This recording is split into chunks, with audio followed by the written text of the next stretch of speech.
Alright folks, in this video you're going to listen to an interesting story in English. I'm testing out a series where I draft a story using AI with specific vocabulary, and then I rewrite and edit the story carefully so that it sounds natural. Make sure to read the subtitles while listening so that you understand every word. Alright, let's get on with today's story called The Secret in the Mist. The town of Ashford was quiet on misty mornings. A thick, gray fog rolled through the streets and covered everything like a blanket. Detective Rachel Moss loved these mornings. She walked slowly, breathing in the cold, wet air. But this morning was different. Rachel found a message tucked under her front door. The paper was small and folded twice. She opened it carefully. The words were written in red ink. Come to the old dining room at Blackwell House. Come alone. You have 1 hour. Rachel looked around the empty street. Nobody was there. Only the mist moved in the air. She put on her coat and walked toward Blackwell House. Blackwell House was a large, old building at the edge of the town. It had not been used for many years. A tall, dead tree stood in front of it, its bare branches reaching up into the gray sky. Rachel pushed open the heavy front door. It made a loud, creaking sound. Inside, it smelled like dust and old wood. She found the dining room at the end of a long hallway. A table was set for one person. There was a plate, a glass, and a single candle burning in the middle. The flame made small shadows dance on the walls. Then, a man stepped out from a dark corner. He was tall and wore a white jacket. "You came," he said quietly. "Who are you?" Rachel asked. "My name is Henry. I was the cook here many years ago," he said. "I cooked every meal for the Blackwell family. Every night I prepared their food in this kitchen." He pointed at the kitchen that was full of dust. Rachel looked confused. "Why did you send me that message?" she asked. "Because I know a secret, and I'm afraid," he said. Henry sat down and told Rachel his story. He said that cooking for the Blackwell family was a great privilege. They were a rich and well-respected family. Their cuisine was known in the whole region. People said the food at Blackwell House was the best they had ever tasted. "Every dish I made used a special ingredient," Henry said. "It was a liquid that was sweet and thick. Mr. Blackwell gave it to me. He told me to add a few drops to every meal." Rachel leaned forward. "What was it?"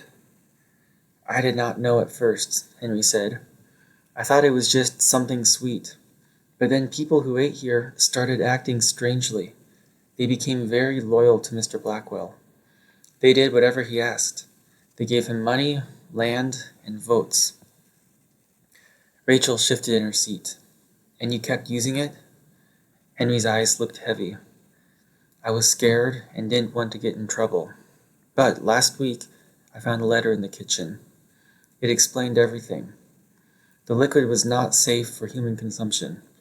It was dangerous, and Mr. Blackwell knew." He put an old letter on the table and pushed it toward Rachel. She read it slowly.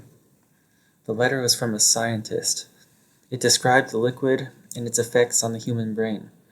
At the bottom, there was a name. Rachel's eyes stopped moving. She read the name again.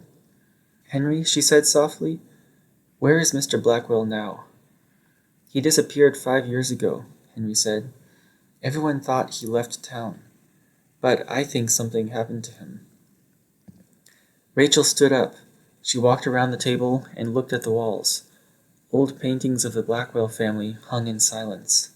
She stopped in front of the last painting. It showed a woman with dark eyes and a calm smile. Under the painting, a small label read, "Dr. Eleanor Moss." Rachel froze. That was her mother's name. She turned back to Henry. "Why did you call me? Why me specifically?" Henry looked at her with sad eyes. "Because the letter I found that describes the liquid was signed by your mother. She was the scientist who made the liquid. She warned Mr. Blackwell to stop. She said it was wrong to do and that it would harm those who consumed it. But he did not listen." "And then she disappeared too," she whispered. Rachel had always believed her mother left the family. She had believed that her whole life.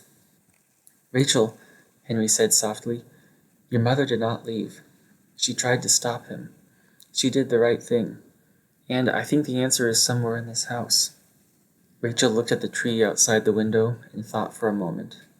She picked up the letter. She had a lot of work to do, but as she turned to leave, she noticed something. The light from the candle on the table exposed a small mark on the floor. It was a door hidden under a rug. Rachel pulled the rug back and opened the small door. Below, there were stairs going down into darkness. And from somewhere deep below, she heard a sound. It was a voice. It was quiet, but clear. It said, "Hello? Is someone there?" Rachel froze with her eyes wide open. She knew that voice. Okay guys, I hope you enjoyed this story. You can find the transcript of this video in the description below, and I recommend reading it. Once you look up and understand every word, you could also try listening to the story again without reading along. Finally, if you guys have English words that you would like me to include in the next story, feel free to suggest them in the comments below, and I will try to use your words in the next video. See you guys soon.